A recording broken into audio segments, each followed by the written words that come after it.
Hello everyone, আসসালামু আলাইকুম। সবাই কেমন আছেন? আমি আলহামদুলিল্লাহ ভালো আছি। আজকে আপনাদের সামনে একটা নতুন রেসিপি নিয়ে চলে আসছি, ডিম দিয়ে চিচিঙ্গা ভাজি। অনেকের চিচিঙ্গাটা একদমই পছন্দ না। যাদের যাদের অপছন্দ তারা একবার আমার আজকের রেসিপিটা ট্রাই করে দেখবেন। যদি খেয়ে ভালো লাগে কমেন্টে অবশ্যই জানাবেন। তো আমি এই চিচিঙ্গা ভাজিটা করার জন্য দুটো পেঁয়াজ কুচি করে কিছু কাঁচামরিচ ফালি করে তেলের মধ্যে একটু ভালো করে ভেজে নিচ্ছি।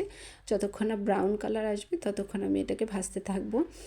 ভাজা হয়ে গেলে যখন ব্রাউন কালার চলে আসবে তখন আমাদের ভাজা হয়ে যাবে, আর তখন এতে একটু আমি পানি অ্যাড করে দিব যেন পেঁয়াজটা পুড়ে না যায়। আমি এটা খুবই অল্প মশলা রান্না করব। যারা আছে তাদেরও ভালো লাগবে খেতে এবং বড়দেরও খেতে খুব ভালো লাগবে। আমার বাসায় তো এটা একদম আঙুল চেটেপুটে খায়। আমার বাচ্চা থেকে শুরু করে আমার বাসায় সবাই এটা খুব পছন্দ করে।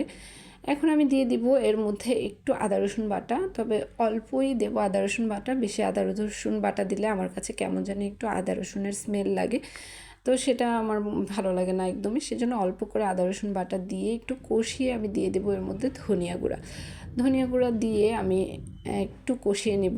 তবে আপনারা চাইলে এখানে হলুদও দিতে পারেন, হলুদ গুঁড়ো। তো আমার কাছে ডিম দিয়ে করলে এরকম সাদা দেখতেই ভালো লাগে।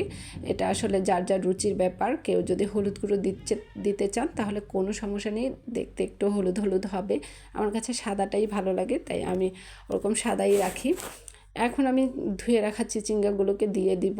দিয়ে আমি এটাকে নেড়ে চেড়ে ঢাকনা দিয়ে ঢেকে দিব। মাঝে মাঝে শুধু ঢাকনাটা উঠিয়ে উঠিয়ে একবার নেড়ে চেড়ে দিব, তাহলেই হবে।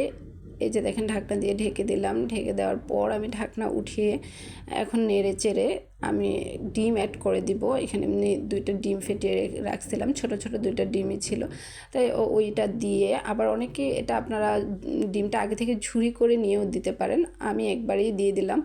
দিয়ে এখন নেড়ে চেড়ে আমি এখন একটু দিয়ে দিব গরম মশলার গুঁড়ো।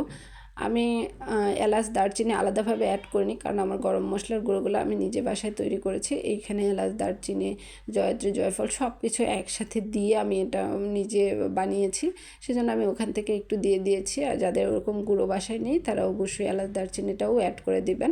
এই যে সব কিছু দিয়ে একটু জিরা গুঁড়া দিয়ে আমি ভাজিটা নামায় নিব। এই যে দেখেন আমার ফাইনাল লুক ভাজিটা। এটা এতটাই মজাদার ছিল যে আপনারা না খেলে বুঝতেই পারবেন না। অবশ্যই একবার ট্রাই করে দেখবেন। ধন্যবাদ সবাইকে।